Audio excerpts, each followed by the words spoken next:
राधे श्याम जय राधे श्याम। सीताराम जय सीताराम, सीताराम जय सीताराम। राधे श्याम जय राधे श्याम, राधे श्याम जय राधे श्याम। सीताराम जय सीताराम, सीताराम जय सीताराम। राधे श्याम जय राधे श्याम, राधे श्याम जय राधे श्याम। सीताराम जय सीताराम, सीताराम जय सीताराम। राधे श्याम जय श्याम श्याम, राधे श्याम जय श्याम श्याम। सीताराम जय सीताराम, सीताराम जय सीताराम। राधे श्याम जय श्याम श्याम, राधे श्याम जय श्याम श्याम। सीताराम जय सीताराम, सीताराम जय सीताराम। राधे श्याम जय राधे श्याम, राधे श्याम जय राधे श्याम। सीताराम जय सीताराम, सीताराम जय सीताराम। बोलिए भक्तवत्सल भगवान की, भक्ति भक्त भगवान की, श्री गणपति भगवान की जय, मां शारदा मैया की जय।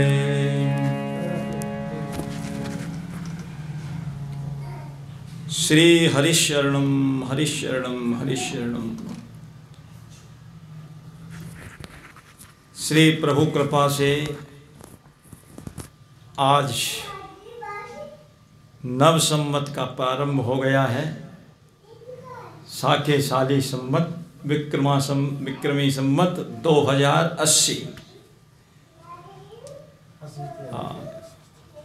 इस नव संवत की सबको शुभकामनाएं। सबके लिए नव संवत भक्तिदायक हो, भगवान की भक्ति बढ़े, भगवान की अनुरक्ति बढ़े और श्री प्रभु कृपा से नव संवत में ये कार्यक्रम प्रारंभ होने जा रहा है। भगवान की मंगलमयी कथा अखिल कोटि ब्रह्मांड नायक जगत नियंता जगदाधीश कारण करुणा वर्णाल्य भक्तवांछा कल्पतरु श्री प्रभु की कृपा से हम और आप इस नव संवत में बैठ करके भगवत भागवत चर्चा करने के लिए आए हैं।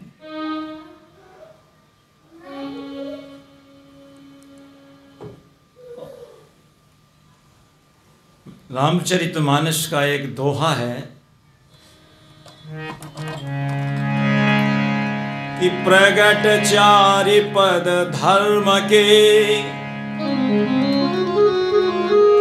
कली में एक प्रधान। ये न केन विधि दीने और दान करई कल्याण। धर्म के 4 चरण हैं, 4 स्तंभ कहो जिस पर ये धर्म खड़ा हुआ है। सत्य, दया, तप और दान। 4 चरणों में से 3 चरण तो जो है अदृश्य हो गए हैं, 1 चरण पर अब धर्म टिका हुआ है। गोस्वामी जी कह रहे हैं सत्य भी जीवन से चला गया। सत्य कोई कहता है किसी से कहो भाई सच बोलो, तो वो कहेगा भैया झूठ के बगैर काम नहीं चलता, हम क्या करें, बिना झूठ के तो गुजारा ही नहीं है। और सत्य से बड़ा कोई धर्म नहीं, सत्य समान धर्म नहीं दूजा। और फिर झूठ बोलते हैं। सत्य बोले सत्य भी चला गया, और दया वो भी कहते हैं धर्म की मूल तो दया ही है। दया धर्म का मूल है, और पाप मूल अभिमान। तुलसी दया न छाड़िए, जब लग घट में प्राण। तो दया भी नहीं रही। दया भी कहाँ है जी, लोगों के मन में दया भी नहीं है। सत्य, दया, तप भी नहीं है। पहले 10-10 हजार वर्ष तक तप करते थे, किसके बस की है। आज तो उठते ही कहते हैं हाँ भाई चाय तैयार हो गई, चाय लाइए। तप करना बस की नहीं है, कौन तप करे। तो सत्य, दया, तप तीनों समाप्त हो गए। गोस्वामी जी कहते हैं केवल 1 चरण बचा है, दान। जबकि राम राज्य में ये 4 थे।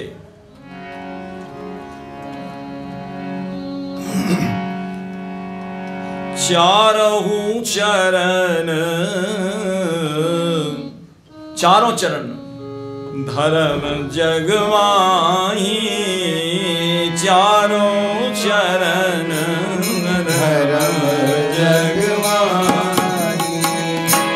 पूरी रहा सपने अघनाही, पूरी रहा सपने अघनाही। भरपूर थे, सपने में भी पाप नहीं था। 4 चरण थे, सत्य, दया, तप, दान। उसी को राम राज्य कहते हैं, जिसमें ये 4 चरण हो। सब नर करई परस्पर प्रीति, चलई स्वधर्म निरत श्रुति नीति। और उसका फल क्या था, सब सुंदर, सब बिरुज शरीरा, अल्प मृत्यु नहीं कवनो पीड़ा। ये राम राज्य।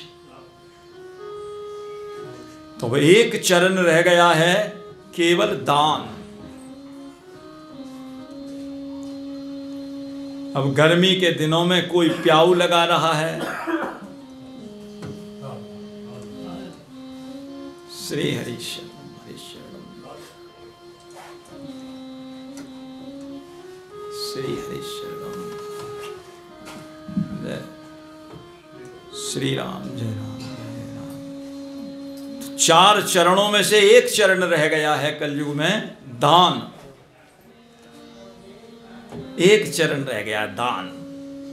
और दान भी गोस्वामी जी कहते ये न केन विधि दीने दान करे कल्याण। तो कोई गर्मी के दिनों में प्याऊ लगा रहा है, कोई भूखमरी की स्थान पर कोई अन्न का क्षेत्र लगा रहा है, कोई वस्त्र बांट रहा है। तो ये जो दान है, कितने दिन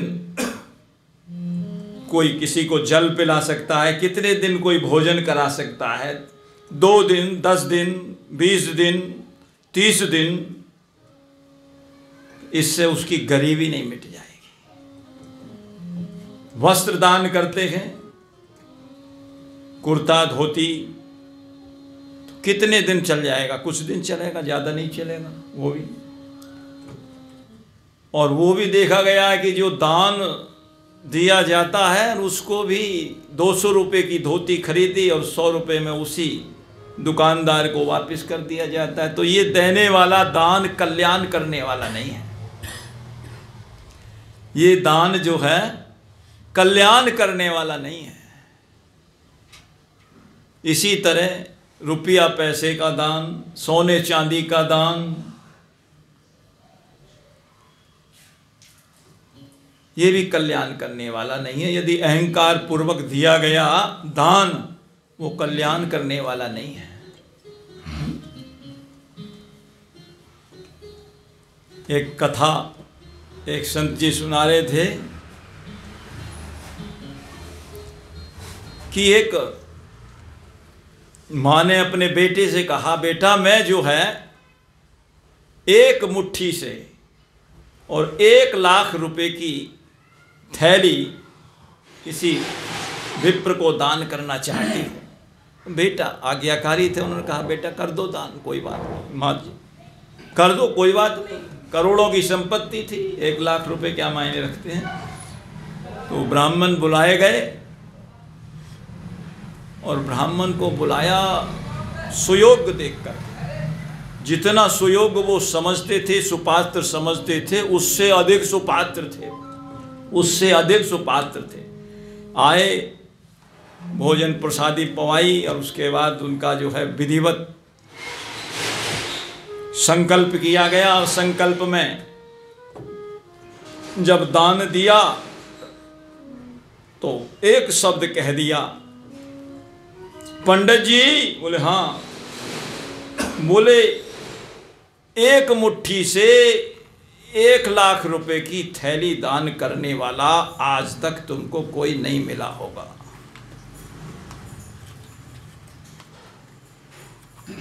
1 लाख रुपए की थैली 1 मुट्ठी से दान करने वाला आज तक तुम्हें कोई नहीं मिला होगा। पंडित जी ने जैसे ही सुना और पंडित जी उठ खड़े हुए और बोले 1 लाख रुपए की थैली पर, और लात उनके आगे थैली पटकी और बोले इस पर लात मार करके जाने वाला तुमको पंडित भी नहीं मिला होगा, ब्राह्मण नहीं मिला होगा। बोले क्यों? अहंकार पूर्वक दिया हुआ दान यदि मेरे सिर माथे पर चढ़ गया तो मेरी जो है सब सत्यानाश, लोक और परलोक दोनों को बिगाड़ देगा। और मेरा भी ऐसा ही जो अहंकार हो जाएगा तो मेरा लोक भी बिगड़ेगा, परलोक भी बिगड़ेगा और मेरी भजन साधना सब बिगड़ जाएगी। अहंकार का इस 2 शब्द की बात ने उस 1 लाख के 56 भोग के ऊपर मानो कि मिट्टी का तेल छिड़क दिया। मिट्टी का तेल पड़ जाए 56 भोग के ऊपर तो खाने लायक नहीं रहता है। ऐसे ही स्वीकार करने लायक नहीं रहा, छोड़ करके चले गए। क्योंकि साधु समाज में कहावत है, जैसा खाए अन्न और वैसा बने मन, जैसा करे संग वैसा चढ़े रंग, जैसा पीवे पानी वैसी बने वाणी। इसलिए अहंकार पूर्वक दिया हुआ दान ना तो देने वाले का भला करेगा उतना और ना लेने वाले का भला करेगा। हमारे शास्त्रों में सबसे बड़ा जो दान बताया है, ये जो दान है भोजन पानी का, रुपया पैसे का, सोने चांदी का दान, ये हमारे शरीर तक कुछ राहत प्रदान करने वाला हो सकता है। शरीर तक कुछ, मन बुद्धि को भी इससे जो है सुख की प्राप्ति हो सकती है, सांत्वना मिल सकती है। लेकिन शास्त्रों में जो सबसे बड़ा दान है वो भगवान की कथा सुधा का दान है। भगवत कथा सुधा का दान सबसे बड़ा है। श्रीमद् भागवत में भी यही बात कही गई है, तब कथा अमृतम तप्त जीवनम कविभिरीतम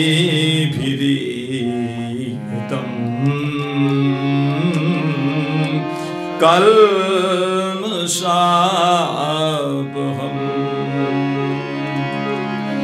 श्रवणमङ्गलम्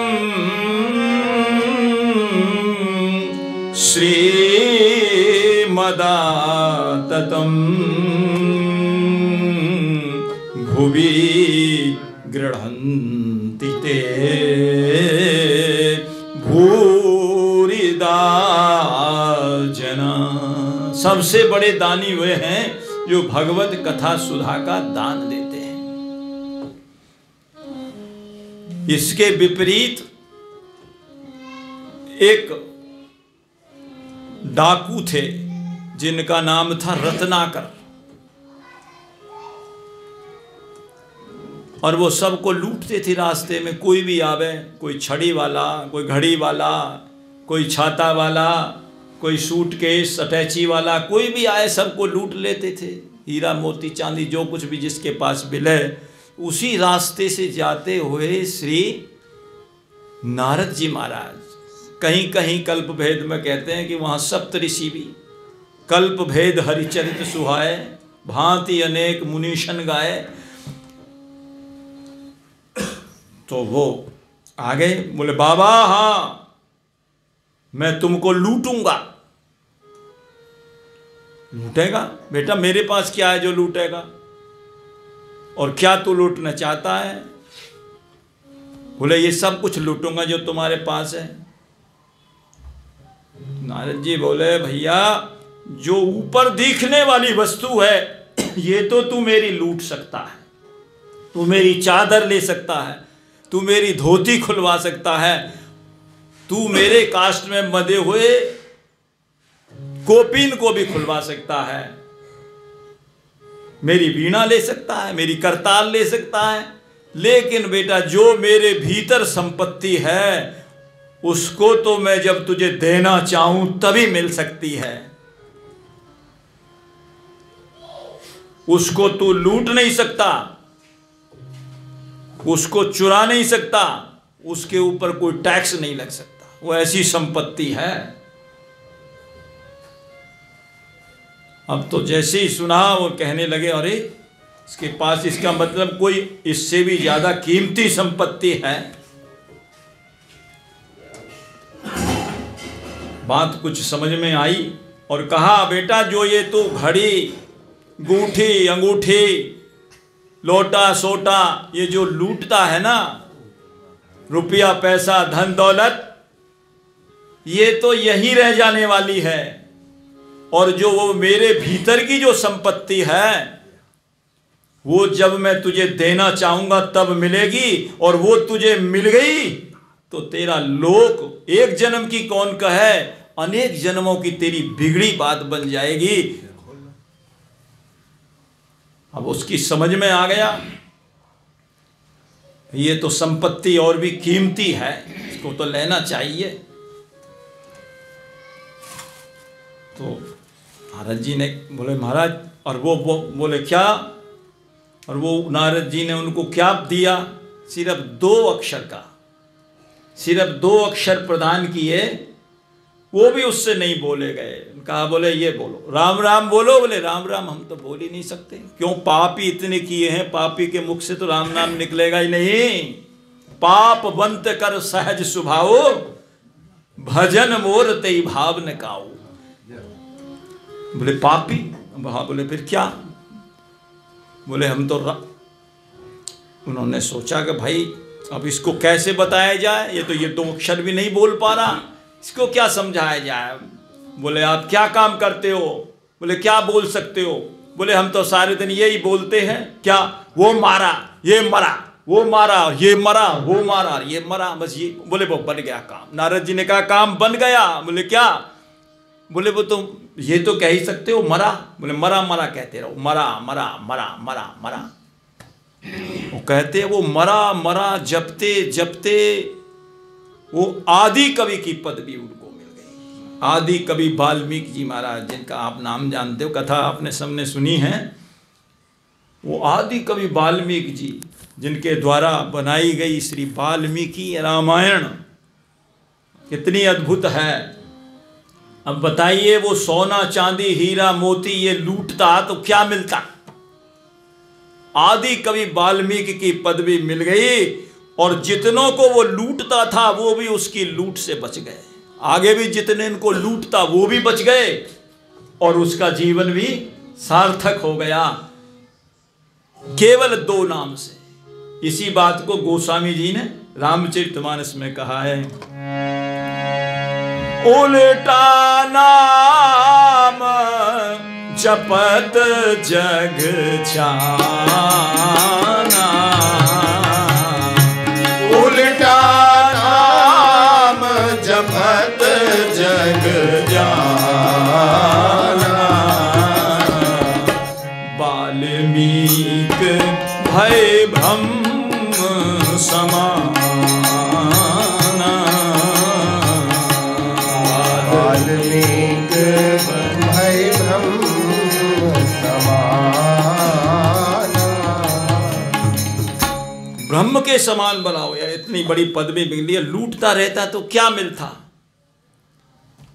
कोई अन्न का दान दिया नहीं, कोई जल का दान किया नहीं, कोई हीरा सोना चांदी कुछ दान नहीं किया, केवल 2 अक्षर का दान किया, जो सत्संग में बैठ करके कीर्तन कराया जाता है, जिनका भजन किया जाता है और जो कहलवाया जाता है सबसे, वही दान जो सत्संग में दिया जाता है, वही राम नाम सत्संग में लिया जाता है, और वही गोस्वामी जी ने रामचरितमानस में लिखा है। इसमें क्या है? रामचरितमानस में भी तो वही है, केवल 2 अक्षर हैं। एहि में रघुपति नाम उदारा, एहि में रघुपति नाम उदारा। कैसा है? अति पावन पुराण सुति सारा, अति पावन पुराण सुति सारा। पुराणों का सार बताइए, ये उसको मिल गया तो उसके जीवन में क्या कमी रह गई? अच्छा, और जो लोग हैं वो भगवान से मिलने के लिए जाते हैं, जाते होंगे, लेकिन कहते हैं उनसे मिलने के लिए स्वयं उनकी कुटिया पर स्वयं भगवान आए, और आए तो भगवान ने स्वयं वाल्मीकि जी को दंडवत किया है। मुनि कह राम दंडवत कीना, और आशीर्वाद विप्रवर दीना। आश्रम पर गए और भगवान ने साष्टांग दंडवत प्रणाम की। वाल्मीकि जी ने उठा करके प्रेम से हृदय से लगा लिया। राम राम, तुम वही हो जिनका मैं नाम जाप करता था, आज आपके दर्शन हो गए, मैं तो कृतकृत हो गया आपके नाम ने। मुझे जो मेरे गुरुदेव नारद जी ने जो नाम दिया था तो मैं कृतकृत हो गया। इतनी बड़ी संपत्ति मुझको दे दी, मैं जीवन में कभी सोच नहीं सकता था। आप वही हैं और आपके नाम का ये प्रभाव, तो इससे बड़ा दान क्या होगा? भगवान नाम का दान दे दिया, इससे बड़ा कुछ दान नहीं है। भगवत कथा सुधा के बराबर कोई दान नहीं है। तो ये तो ऐसा दान है।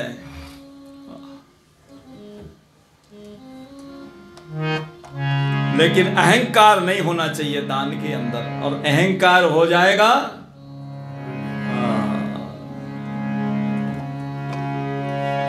श्री मानस किंकर जी महाराज कहते थे,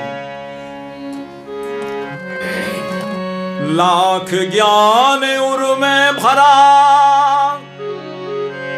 यदि तनक अहंकार, यदि तनक अभिमान, तो भोजन के भंडार में वो तो मल की छींट समान। 56 भोग के अंदर यदि एक भ्रष्टा चली गई तो फिर कहते खाने की तो कौन के, उसकी ओर देखने का भी मन नहीं करता। ऐसे ही कितना भी ज्ञान क्यों ना भरा हो, अभिमानी का, और भक्ति वही निवास करती है जहां दैन्यता हो, दीनता हो।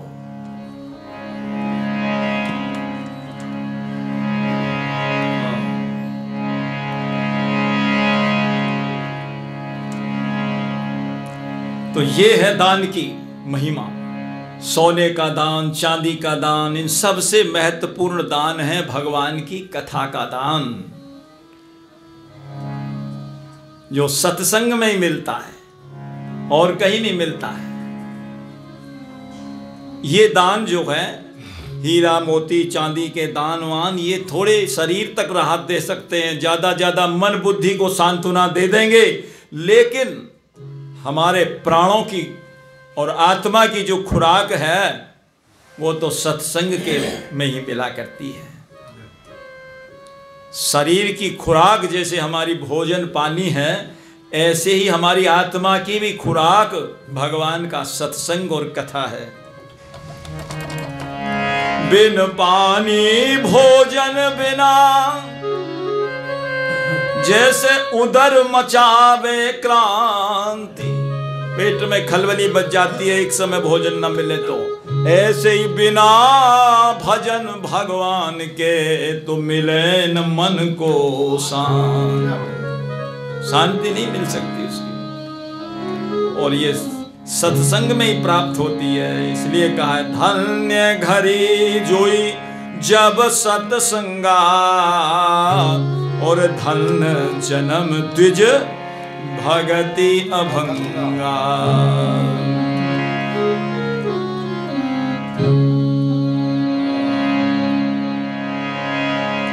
और ये रामचरितमानस, इसको क्या, रामचरित मानस यही नामा, सुनत श्रवण पाई विश्रामा।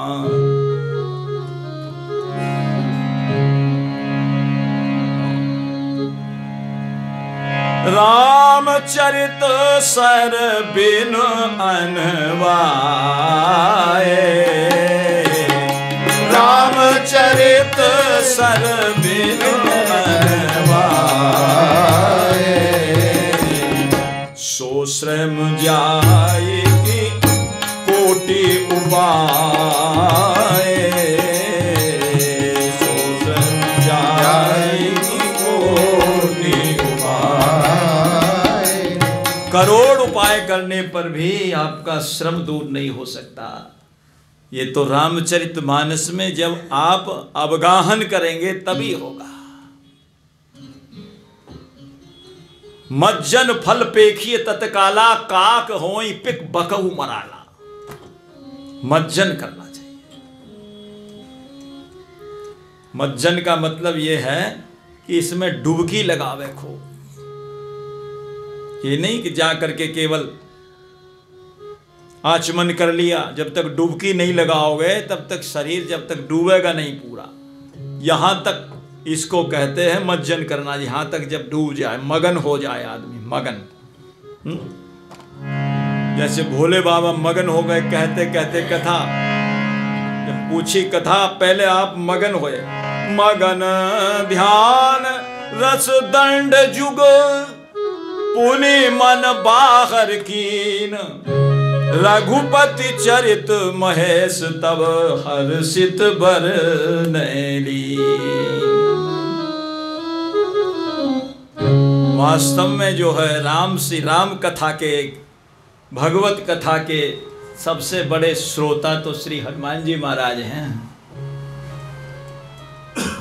कथा श्रोता भी हैं और कथा वक्ता भी हैं। कथा कहलाने वाले भी यही हैं, यही प्रेरणा करते रहते हैं कि क्या कहना है क्या नहीं कहना है। गोस्वामी जी स्वयं कहते मैं तो कुछ जानता ही नहीं महाराज। कवित विवेक एक नहीं मोरे, सत्य कहूं लिखी कागज कोरे। तो बोले फिर ये लिखी कैसे गई है? बोले हम बताते हैं।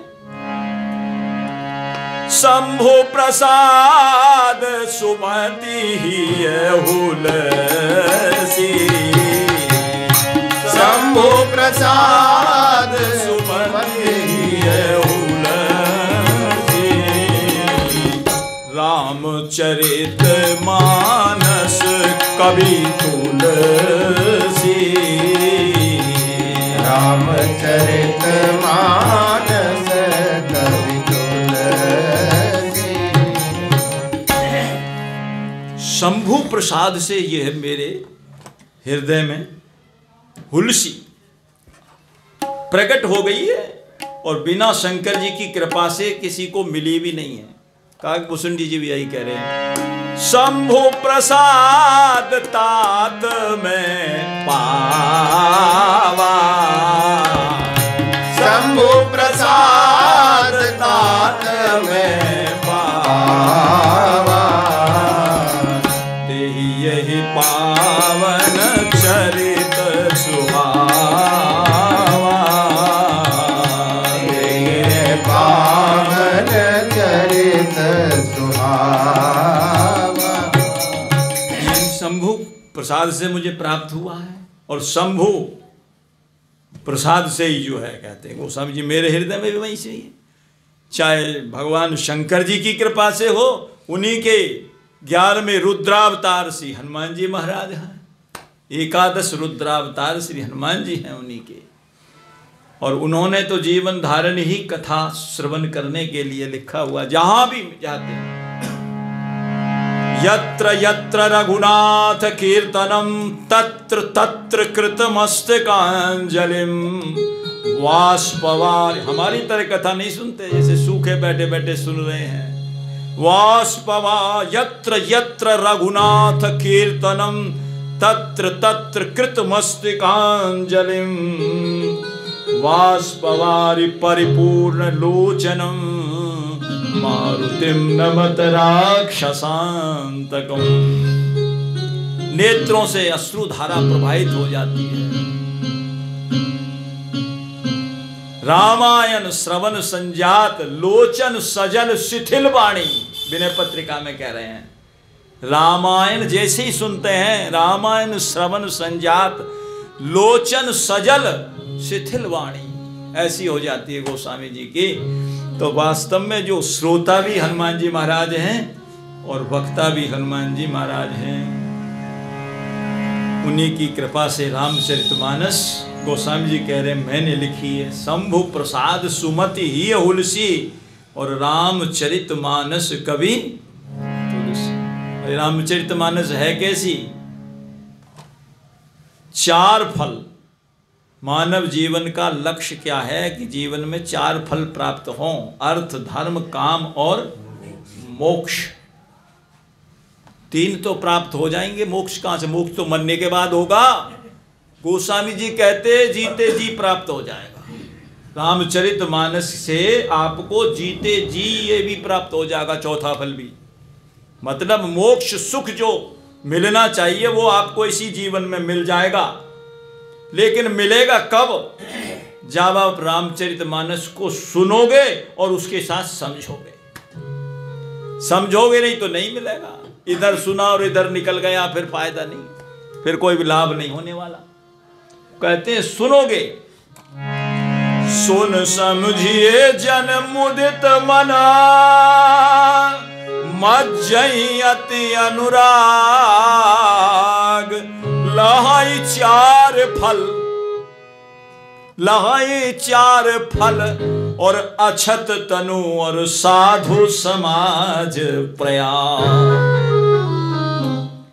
अछत तनु का मतलब इस शरीर के रहते हुए सुनोगे, समझोगे और उसमें डुबकी लगाओगे, उसमें गोता लगाओगे, तब मिलेंगे। 4 फल मिल जाएंगे। इसी बात को जो है गोस्वामी जी की जब रामचरितमानस विश्व के कोने कोने में व्याप्त हो गई, यही भाव जो है श्री बक्सर वाले महाराज जी मामा जी ने भी अपने पद में लिखा है। रामचरितमानस जग के कोने कोने में व्याप्त हुआ। रामचरितमानस जग के कोने कोने में व्याप्त हुआ। अवगाहन कर के जिसमें जगहित जीवन पर्याप्त हुआ। अवगाहन कर के जिसमें जगहित जीवन पर्याप्त हुआ। और दान दानव को मानव करने का श्रेय आपको प्राप्त हुआ। दानव को मानव करने का श्रेय आपको प्राप्त हुआ। दानव जो है, दानव कौन है? जिनके अंदर दया नहीं है, धर्म नहीं है। ऐसे ऐसे व्यक्ति को जिस पर खाना आवे नहीं, पीना आवे, न उठना आवे, न बैठना आवे, न चलना आवे, किसी भी प्रकार से जो धर्म के अनुसार, मर्यादा के अनुसार नहीं चलता, ऐसे दानव को मानव करने का से आपको प्राप्त हुआ। जो अनुगत हुए आपकी, उनका भव भय सकल समाप्त हुआ। जो अनुगत भय आपकी, उनका भव भय सकल समाप्त हुआ। और प्राप्त हुआ जग जीवत ही फल चार। बाबा तुलसी कल कुटिल जीवन सारे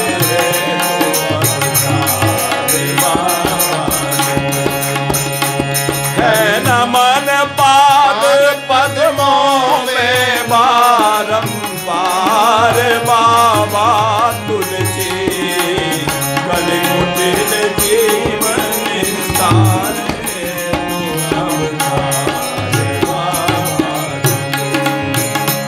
कल कुटिल जीवन सारे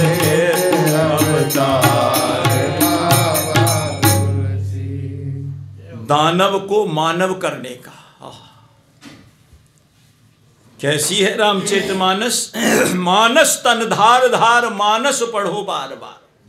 मानस तन धार धार मानस पढ़ो बार बार, क्योंकि ये अनेक बनमानसों को मानस बनाती है। राम जी की भक्ति देत, शक्ति अनंत देत, राम के स्वरूप को ही में दर्शाती है। जैसे सर्व श्रृंगार कर एक सुहागिनी नार, एक भाल बिंदु बिन नाई सुहाती है। ऐसे ही वेद पढ़, पुराण पढ़, बन जाओ चाहे विद्वान, लेकिन रामायण बिन बुद्धि तो विधवाई कहलाती है। रामायण के बिना बुद्धि विधवा, जैसे एक बिंदु न लगावे तो उसको विधवा कहते हैं। ऐसे ही जब रामचरितमानस जीवन में ना हो तो हमारी बुद्धि विधवा है।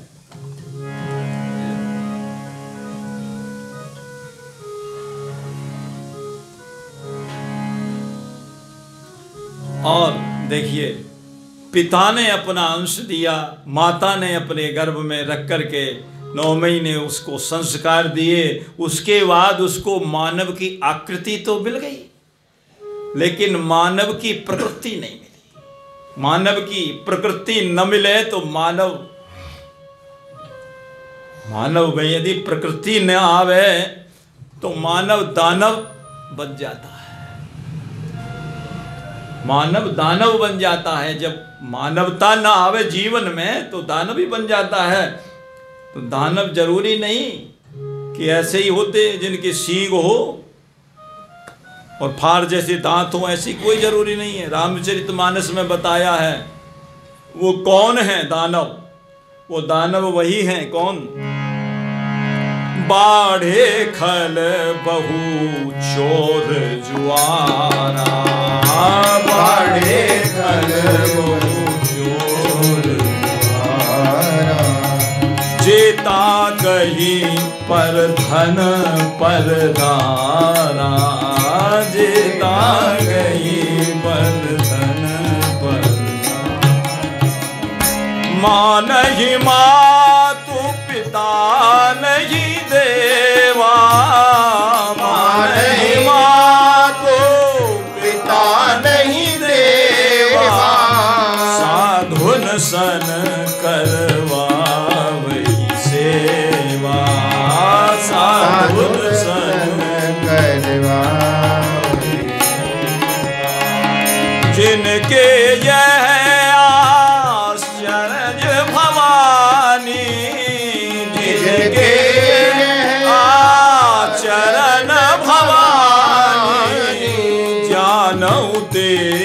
निशिचर सम प्राणी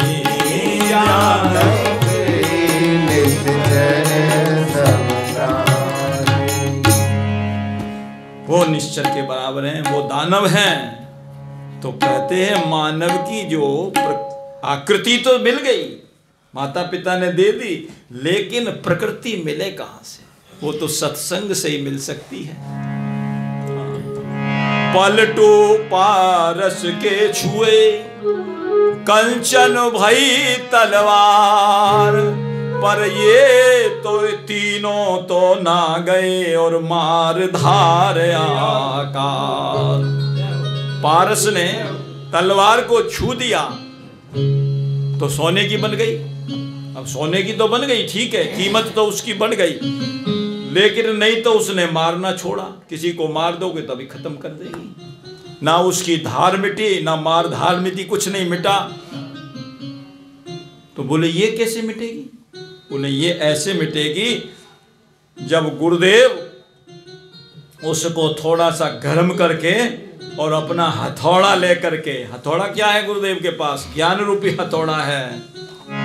ज्ञान हथौड़ा हाथ ले सदगुरु मिला सुनार, तो ये तुलसी ये तीनों गए और मार धार आकार।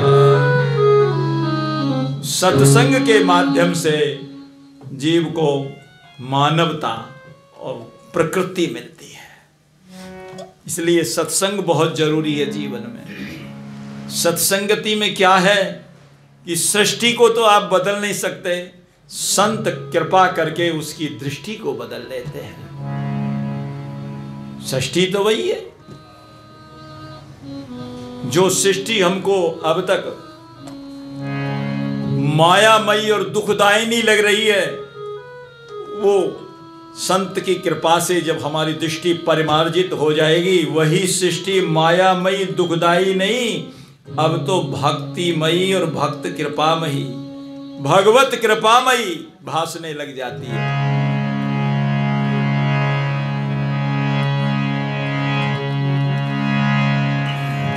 ब्रह्ममयी मायामयी युग विधि एकई सृष्टि, ताको तैसी लख परे जाकी जैसी दृष्टि। वो दृष्टि को परिमार्जित करते हैं। जैसे किसी की आंख पे मोतिया बिंद आ जाए, दिखाई देना शुरू हो जाए, बंद हो जाए, दिखता ही नहीं है या धुंधला दिखता है, और उसको वो ऑपरेशन कर देते हैं तो वही दृष्टि अब ऐसा भकाभक दिखाई देता है साफ। ये है संत की कृपा। संत की कृपा से दृष्टि परिमार्जित हो जाती है। तो रामचरितमानस इसका नाम है, जिसके बारे में हम आप पर बैठ करके इस नव सम्मत में चर्चा कर रहे हैं। रामचरितमानस 3 शब्द हैं। रामचरितमानस, मानस चरित्र के माध्यम तक राम तक पहुंच जाता है। राम चरित मानस, मानस चरित्र के माध्यम से राम तक पहुंच जाता है। ये वो रामचरितमानस है। और 7 कांड हैं इसके अंदर। इसके अंदर कांड कितने हैं? 7। गोस्वामी जी सोपान नाम देते हैं इसके, 7 सोपान। एही में रुचिर सप्त सोपान, एही में रुचिर सप्त सोपान, लघुपति भगति केर पंथाना, रघुपति भगति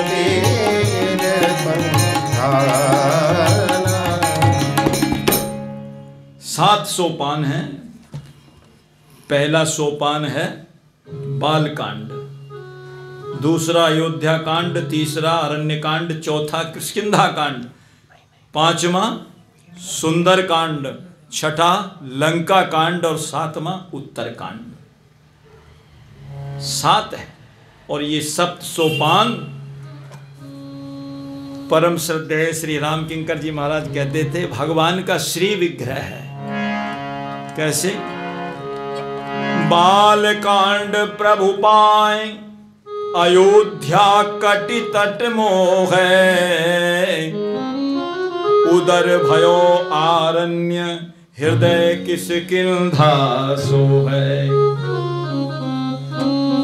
सुंदर ग्रीवा लंका मुखार बिंद कही गायो, जा में रावण आदि निशाचर सकल समायो। उत्तर मस्तक जान यही विधि तुलसीदास भनु, आदि अंत लो मान ये रामायण श्री राम तन। भगवान का साक्षात श्री विग्रह है। तो सातों कांडों का, तो इसमें जो बाल कांड है वो भी ठीक है। उसका नाम बाल कांड इसलिए है क्योंकि इसमें भगवान की बाल लीलाएं वर्णन की गई हैं। अयोध्या कांड में अयोध्या की राज्य की उथल पुथल हुई है, वो भी ठीक है। अब रही बात अरण्य कांड की, वो भी अरण्य जंगल है, वन की सब कथाएं हैं, वो भी इसलिए अरण्य भी ठीक है। इसके बाद जो है किष्किंधा कांड है। किष्किंधा नाम की एक स्थान है दक्षिण यात्रा में, उसको विदेशियों ने हॉस्पेट के नाम से बनाना शुरू किया था, लेकिन नाम तो मिटेगा नहीं किष्किंधा, वो तो स्थान का नाम है किष्किंधा, वो भी ठीक है उस नाम से।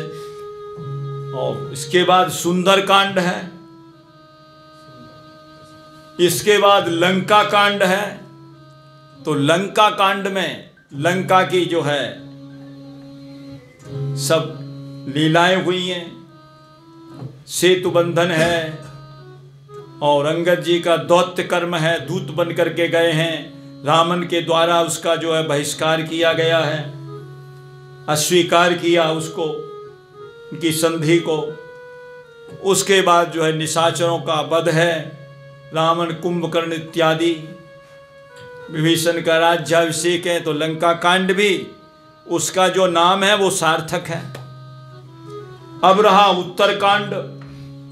उत्तर कहते हैं पश्चात वाले को, शुरू वाले को पूर्व कहते हैं, तो उत्तर कहते हैं पश्चात वाले को। तो वो आखिर का कांड है इसलिए उत्तर कांड। और दूसरी बात कि उसके अंदर उत्तर हैं। कभी जगदम्बा माँ पार्वती जी प्रश्न करती हैं तो भगवान शंकर जी उसका उत्तर देते हैं, तो कभी काकभूषण जी महाराज प्रश्न कर उसका उत्तर देते हैं गरुड़ जी के प्रश्न का। और कभी हमारे मन में भी कोई प्रश्न होता है, चाहे कोई साधक हो, चाहे सिद्ध हो, चाहे कोई विषयी हो। 3 प्रकार के जीव हैं, विषयी, साधक, सिद्ध, सयाने, त्रिविध जीव जगभेद बखाने। तो उनका उत्तर भी जो है रामचरितमानस में है, इसलिए उसका उत्तर कांड वो भी सार्थक है। अब सुंदर कांड का नाम सुंदर कांड क्यों है? ये बात बार बार आती है कि भाई सुंदर कांड का नाम सुंदर का क्यों रखा है? सुंदर कांड का नाम सुंदर क्यों रखा गया? कुछ और रख देते, सिया शोध कांड रख देते, सिया जी की खोज की गई है, लेकिन नहीं। सुंदर कांड का नाम सुंदर क्यों रखा गया है, उसके बारे में जो है चर्चा जो है मामा जी बक्सर वाले ने भी महाराज जी ने लिखी है। 8 श्लोक लिखे कि सुंदर कांड का नाम सुंदर क्यों? क्योंकि इसके कांड के अंदर सब चीज सुंदर है। इसमें केवल रावण और उसके अनुयायियों को छोड़ करके बाकी सब कुछ सुंदर है, इसलिए इस कांड का नाम सुंदर है। 8 श्लोकों को आप पढ़ लीजिए। सुंदरे सुंदरी सीता, सुंदरे सुंदरो कपिः, सुंदरे सुंदरो राम, सुंदरे किं न सुंदरम, सुंदरे त्रिगुणान्मोक्ष, सुंदरे गुणशोधना, सुंदरे सत्संगश्च, सुंदरे किं न सुंदरम, सुंदरे सुंदरा राम, सुंदरे सुंदरे सुंदरो राम, तो सुंदर है राम, राम जी बहुत सुंदर हैं इस कांड के अंदर। और सुंदरा राम, आराम, आराम कहते हैं बगीचा को, जो अशोक वाटिका है वो भी सुंदर है। सुंदरे सुंदरा राम, सुंदरे सुंदरा चला, जिस पर्वत पर हनुमान जी गए वो भी बड़ा सुंदर है। सिंधु तीर एक भूधर सुंदर, सुंदरे सुंदरा चला, सुंदरे सुंदरे वार्ता, सुंदरे किं न सुंदरम, सुंदरे सुंदरी युक्ति, सुंदरे सुंदरी कथा, सुंदरे सुंदरा वाप्ति, सुंदरे किं न सुंदरम, सुंदरे प्रभु संबंधा, सुंदरे कृतकृत्यता, सुंदरे सुंदरो कार्य, सुंदरे किं न सुंदरम, सुंदरे असुर विध्वंस, सुंदरे प्राण रक्षण, सुंदरे मंत्र दानश्च, सुंदरे किं न सुंदरम, सुंदर में क्या सुंदर नहीं है, सब चीज सुंदर है। सुंदरे अभयदानश्च, सुंदरे शरणागति, विभीषण की शरणागति विभीषण जी की कितनी सुंदर है। सुंदरे सुंदरो लाभ, सुंदरे किं न सुंदरम, सुंदरे सुंदरो शिष्य, सुंदरे सुंदरो गुरु, सुंदरे सुंदरो दूत, सुंदरे किं न सुंदरम। ये 8 श्लोक हैं, इसमें जो है सब चीज सुंदर बताई है। आपने श्रवण कर ली। अब क्रम से जो एक एक बात को लेकर के चलेंगे। सबसे पहले सुंदरे सुंदरी वार्ता, सुंदरे सुंदरी वार्ता, ये तो इसका भाव है कि सुंदर कांड का नाम सुंदर क्यों? बोले इसमें सब चीज सुंदर है इसलिए इसका नाम सुंदर।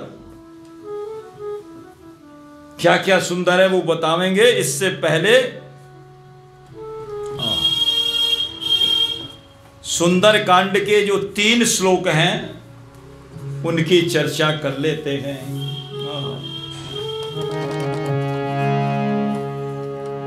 शांतम शाश्वतम अप्रमेयमनघम निर्वाण शांति प्रदम ब्रह्मा शंभु फणीन्द्र सेव्य मनीषम वेदांत वेद्यम विभुम रामाख्यम जगदीश्वरम सुरगुरुम माया मनुष्यम हरिम वंदे हम करुणाकरम रघुबरम बालचूड़ामणिम्। पहला श्लोक पहला श्लोक है ये सुंदरकांड का।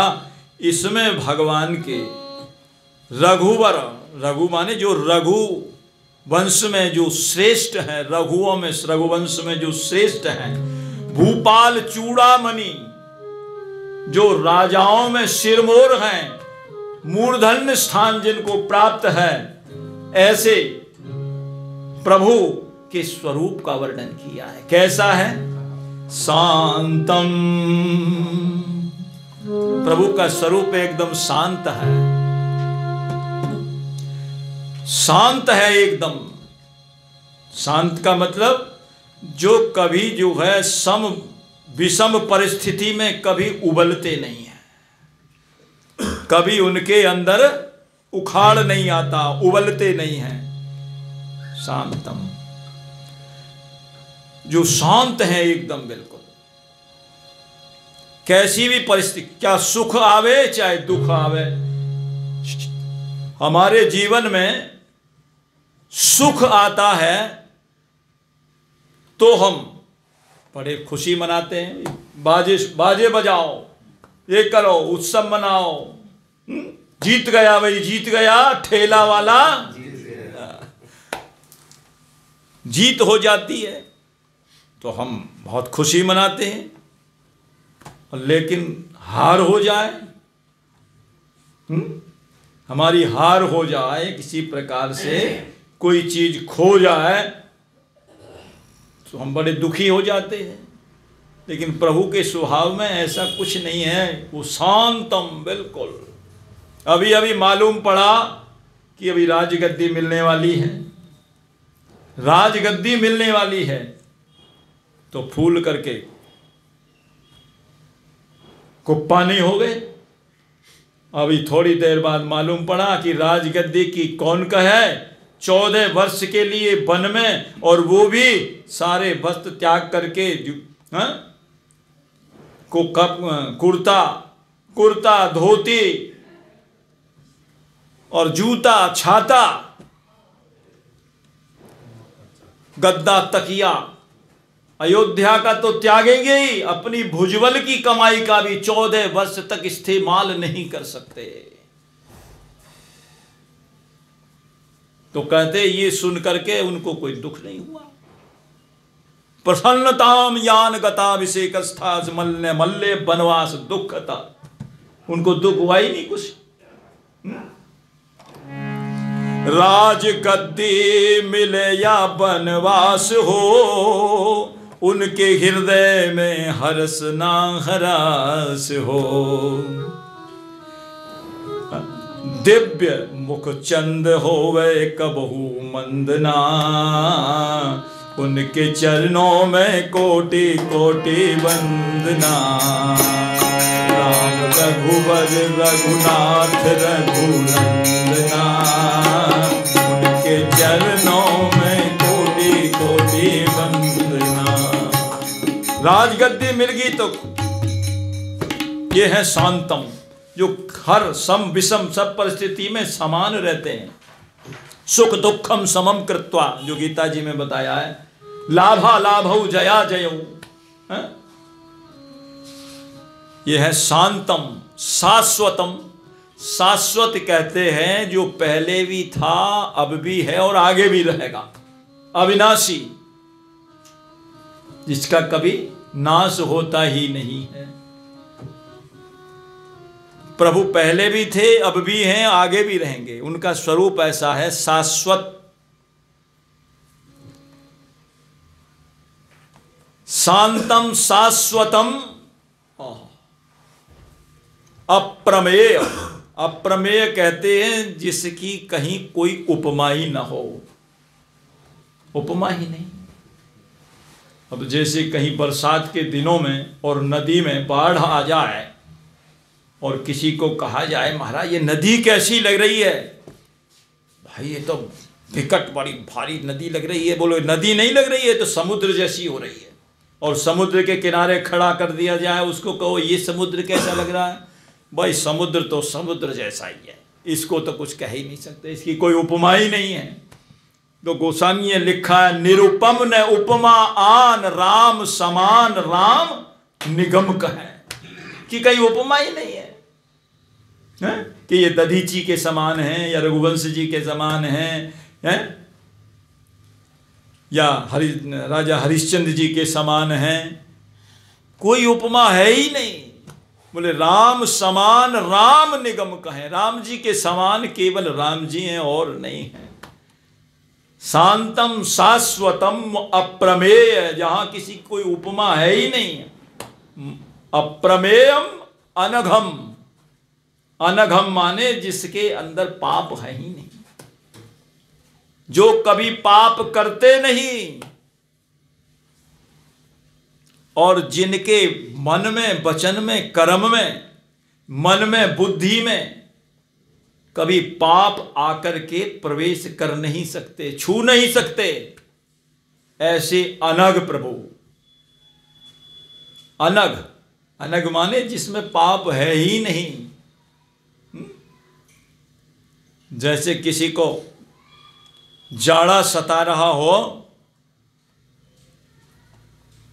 अग्नि के पास चला जाए तो जाड़ा खत्म, बोले है ही नहीं। ऐसे प्रभु के पास कोई चला जाए तो सब समाप्त, पाप उनके पास जाते ही खत्म। सन्मुख होई जीव मुई जन्म कोटि, एक जन्म के नहीं, जन्म कोटि अघना सहित वही अनघम।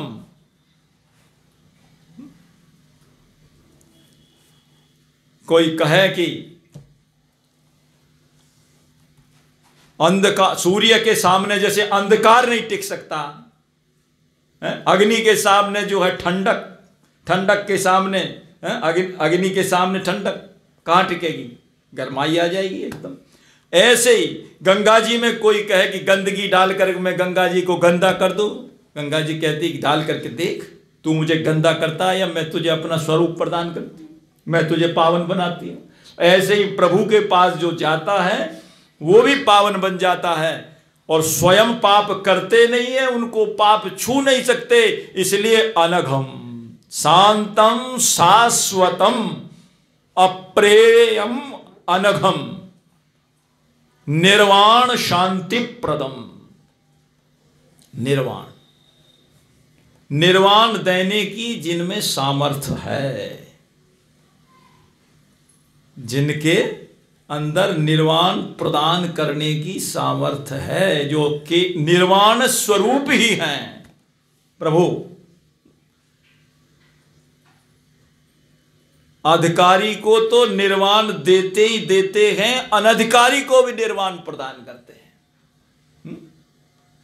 राम रावण युद्ध में राक्षस लोग जब लड़ते थे तो इनके अंदर सामर्थ्य थी।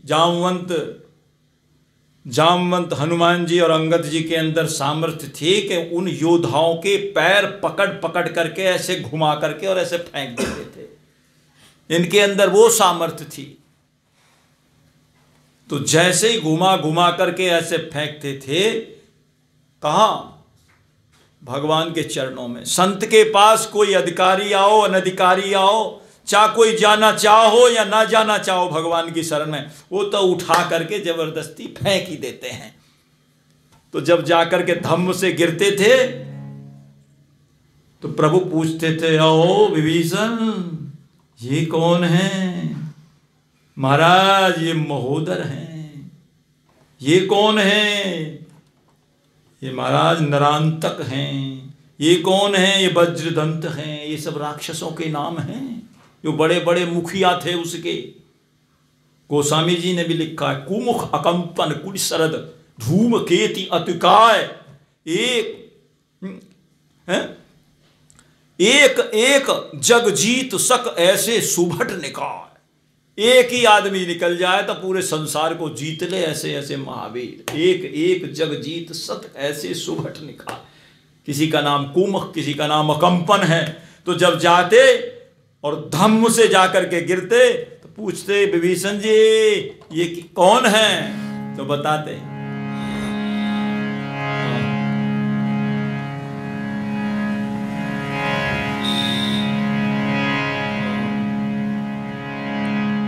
चरण जैसे ही पकड़ करके और ऐसा घुमा करके राम जी के चरणों में आते, कहीं विभीषण तिनके नाम, कहीं विभीषण तिनके नाम, देहि राम तिनहु निज धाम, देहि राम तिनहु निज धाम। विभीषण जी नाम बताते हैं उनके।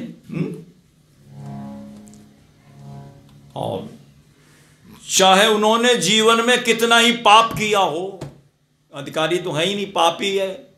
पापी क्या, वो तो पाप के रूप ही पैदा हुए हैं। गोस्वामी जी लिख रहे हैं अघ, अघ हैं वो, साक्षात ऐसे समझो अघ स्वरूप ही प्रकट हुए हैं। दया रहित हिंसक सब पापी, बरनी न जाए विश्व परतापी, ऐसे ऐसे हैं। तो प्रभु कहते हैं अब मेरे चरणों में आ गया है, अब ये वापस नहीं जाएगा, अब तो मेरे धाम को ही जाएगा। नहीं देव निज धामा, अपने धाम पहुंचाते थे। बोले चाहे इसने जीवन भर कितने ही पाप किए हों, यमराज भी कह देते था अपने दूतों से खबरदार, वहां जाने की जरूरत नहीं है। अब उनके चरणों में पहुंच गया है। और उनको भी जब सुमति आती थी, उनको भी जब सुमति आती थी तो वो भी राम राम कही तनु तजही और पावही पद निर्वाण, उनको निर्वाण मिलता था। चाहे अधिकारी हो चाहे अनधिकारी हो, सबको भगवान जो है निर्वाण प्रदान करने वाले हैं। अरे प्रेम से तो निर्वाण देते ही देते हैं, भगवान का क्रोध भी निर्वाण देने वाला है। निर्वाण दायक क्रोध जाकर भक्ति अवसही बस करी, निर्वाण दायक क्रोध जाकर भक्ति अवसही बस करी। गोस्वामी कह रहे हैं अरण्य कांड में, उनका जो है क्रोध भी निर्वाण देने वाला है। और जो प्रेम से कह दो उसकी निर्वाण में तो क्या कसर रहेगी महाराज। अधिकारी को तो निर्वाण देते देते अनधिकारी को भी निर्वाण देते, स्वयं निर्वाण स्वरूप हैं और निर्वाण देने की सामर्थ्य रखते हैं। यही इसका भाव है। शांतम शाश्वतम अप्रमेयम अनघम निर्वाण शांति प्रदम।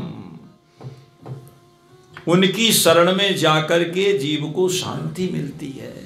स्वयं शांति स्वरूप हैं और उनको भी शांति मिलती। शांति की बड़ी बड़ी महिमा कही है महाराज गोस्वामी जी ने।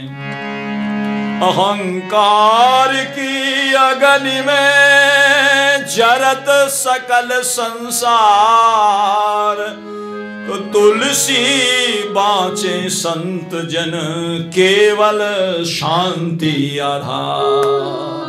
शांति का आधार लेकर के बसते हैं और कोई।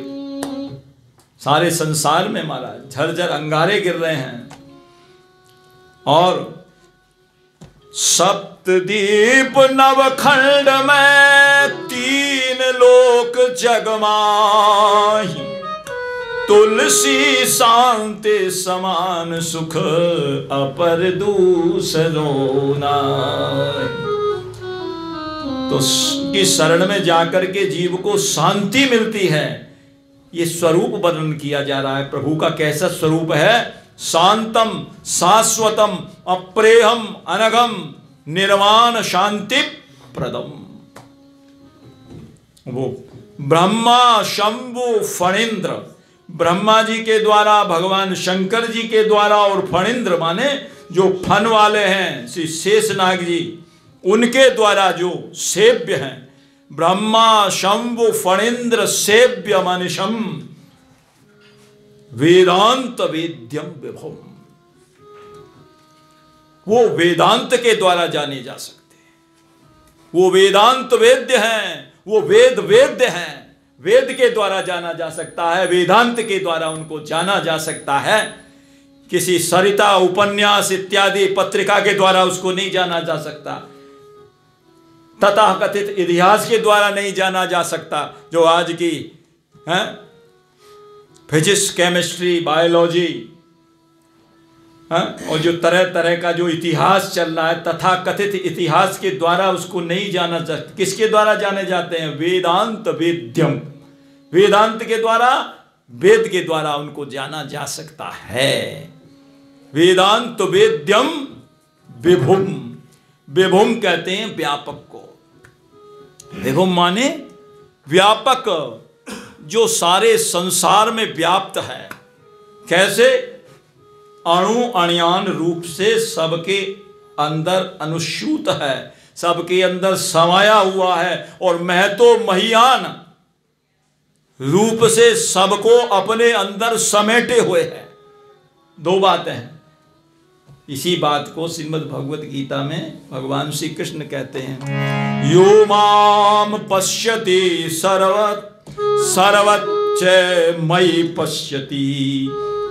जो सबको मुझ में देखता है, और जो सबको मुझ में देखता है, और जो सब में मुझको देखता है। दो बात, जो सबको मुझ में देखता है और जो सब में मुझको देखता है।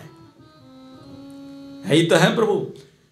अणु अणियान सिद्धांत से सबके अंदर वो समाये हुए हैं। देखा होगा आपने, छोटे से छोटा कीड़ा, कीड़े की तो बात छोड़ो, छोटा सा छोटा अणु, अणु के अंदर भी, जो हमारी आंखों से भी नहीं देखा जा सकता, उस अणु के अंदर भी परमात्मा एक मोरी के कीड़े में भी वो समाये हुए हैं, वो भी उसी की।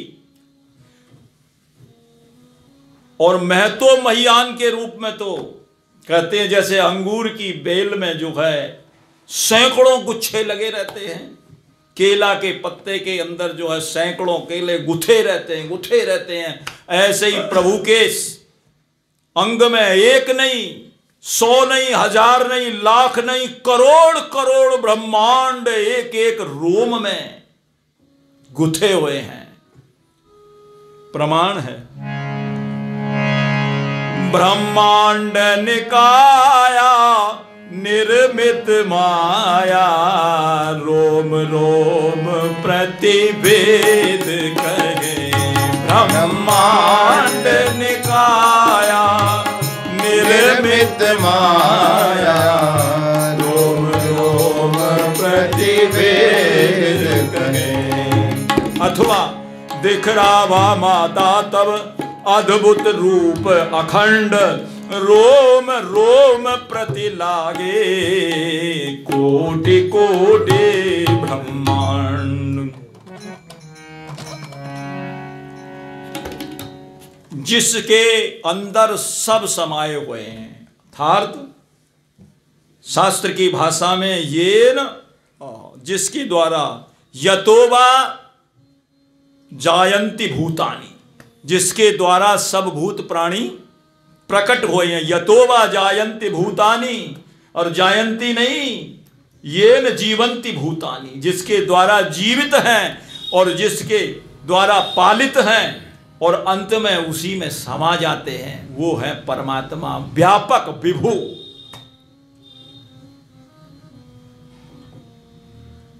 इसी बात को श्रीमद् भागवत जी के महात्म के पहले स्कंद में सच्चिदानंद रूपाय विश्वोत्पत्त्यादि हेतवे तापत्रय विनाशाय श्री कृष्णाय वयं नुमः।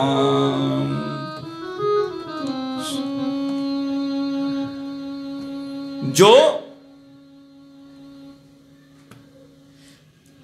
तापत्रय विनाशाय, जो जिससे सब प्रकट हुए हैं, जो सबका पालन कर रहा है और अंत में जिसके अंदर सब समा जाते हैं। ये न जायंती भूतानि, जिनसे ये सब पृथ्वी जल वायु अग्नि आकाश वरुण इंद्र कुबेर आकाश पाताल पेड़ पौधे जो सब है ये सब प्रकट हुए हैं। ये न जातानि भूतानि और ये न जीवंती, जिसके द्वारा ये जीवित हैं और जिसमें समा जाते हैं वही परमात्मा है। उसी का नाम विभुम, विभुम माने व्यापक, जिसके बाहर कोई नहीं है। जो सबके अंदर समाया है और जिससे बाहर भी कोई नहीं है महाराज।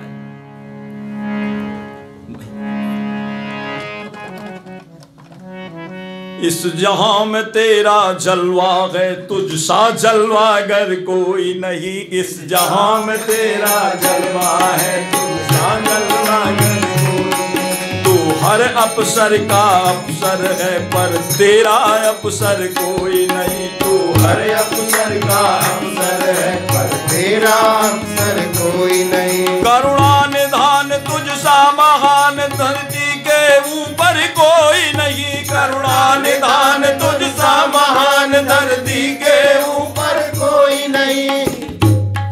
करुणा निधान तुझ सा महान, धरती के ऊपर कोई नहीं। करुणा निधान तुझ सा महान, धरती के ऊपर कोई नहीं।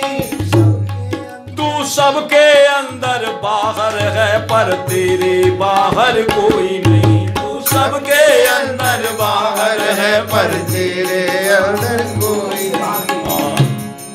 जिसने ली तेरी शरण प्रभु जी, उसे खौफ खटर तर कोई नहीं। जिसने ली शरण तेरी प्रभु जी, उसे खौफ खतर डर कोई नहीं, कोई नहीं। तू सबके अंदर बाहर है, पर तेरे बाहर कोई नहीं। तू सबके अंदर बाहर है, पर तेरे बाहर कोई नहीं। वो सब में समाया हुआ है, जिसने सारी सृष्टि को चलाया हुआ है महाराज। सारे ब्रह्मांड को जो चला रहा है उसी का नाम विभुम है। शांतम शाश्वतम अप्रेयमनगम निर्वाण शांति प्रदम ब्रह्मा शंभु फणेन्द्र सेव्य मनिषम वेदांत वेद्यम विभुम रामाख्यम जगदीश्वरम सुरगुरुम। रामाख्यम जगदीश्वरम, जगत का ईश्वर है, वो सारे जगत का ईश्वर है। सुरगुरुम, देवताओं का भी गुरु है, देवताओं से भी बड़ा है। रावण ने जब वरदान मांग लिया, महाराज हम काहू के मरई न मारे, बानर मनुज जात दुई बारे, तो महाराज सर लग गया अब अत्याचार करने, देवताओं को सताने लग गया। बोले अब हम मरेंगे तो है ही नहीं, मारने वाला है, देवता मारेंगे तो अभी नहीं मरेंगे, अब जैसे चाहे इन देवताओं को ऐसे पकड़ के निचोड़ देंगे, हमें क्या है। देवता भी घबराने लगे बेचारे, डर के मारे, कोई गुफाओं में घुसे, कोई कहीं जाए, कोई कहीं जाए। रावण के डर के मारे कहीं बचने की जगह ही नहीं, कहीं भाई गुफा में रावण घुस नहीं सकता था। वो कहता मैं सिर कटा सकता हूं, झुका नहीं सकता। वो झुकाता ही नहीं था। औरों की तो बात ही छोड़ो, भगवान शंकर जी की लिए भी सिर ना झुकावे, गुरु को भी सिर ना झुकावे। बोले मैं काट सकता हूं गुरु जी, झुका नहीं सकता हूं। काट काट करके अपने कितनी बार सिर उन्होंने जो है भगवान शंकर को चढ़ा दिए, झुकाए नहीं। बताओ, चेला भी ऐसा है, वो भगवान कहते बताओ काट देगा लेकिन झुकाएगा नहीं। तो देवता परेशान हो गए। अब जब भगवान ने जो है अपना सारंग धनुष लिया रावण का वध करने के लिए, तो देवता सब तमाशा देख रहे खड़े खड़े ऊपर आकाश में।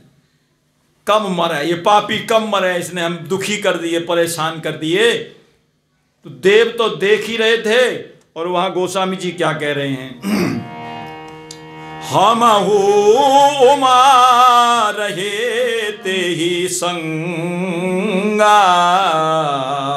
हम हो उमा रहे ते ही संगा, देखत राम चरित रण रंगा, देखत राम चरित रण। देवता तो देख ही रहे थे, महादेव भी देख रहे थे, वो हम भी देख रहे थे। कम मरे ये पापी, कम मरे, बोले वरदान तो मिल गया है और ये इतना अत्याचार कर रहा है, ब्रह्मा जी और शंकर जी, ब्रह्मा जी ने वरदान दिया, शंकर जी ने वरदान दिया। बोले लोग यूँ कहेंगे कि ब्रह्मा और शंकर जी के भक्त ऐसे होते हैं जो दुनिया को सताते हैं, ये नालायक हमारा नाम भी बदनाम करा रहा है, मरे तो अच्छा है जल्दी। वो भी तमाशा देख रहे थे। तो भगवान जो है देवताओं के भी गुरु हैं, उनसे भी बड़े हैं महाराज। सुर गुरु माया मनुष्यम हरिम, माया मनुष्यम, माया के द्वारा उन्होंने मनुष्य रूप धारण कर रखा है। जैसे माया के द्वारा ग्रस्त मनुष्य को, ये माया के द्वारा ग्रस्त मनुष्य और माया के द्वारा ही ऐसा उन्होंने रूप बना लिया और ऐसा ही क्रियाकलाप करने लगे ताकि समझ में ना आवे कि ये भी माया से, सब लोग यही समझे कि ये भी माया के, माया मनुष्यम हरिम, हैं तो हरि लेकिन माया के द्वारा उन्होंने अपना रूप मनुष्य का बना रखा है, अपने आप को माया से ढक रखा है। माया मनुष्यम हरिम, माया मानुष रूपण, ऐसे ही रूप बना रखा है तो हरि। ये एक श्लोक की व्याख्या हुई। इसके बाद दूसरा श्लोक है नान्या स्पृहा रघुपते हृदयास्मदीये सत्यं वदामि च भवानखिलान्तरात्मा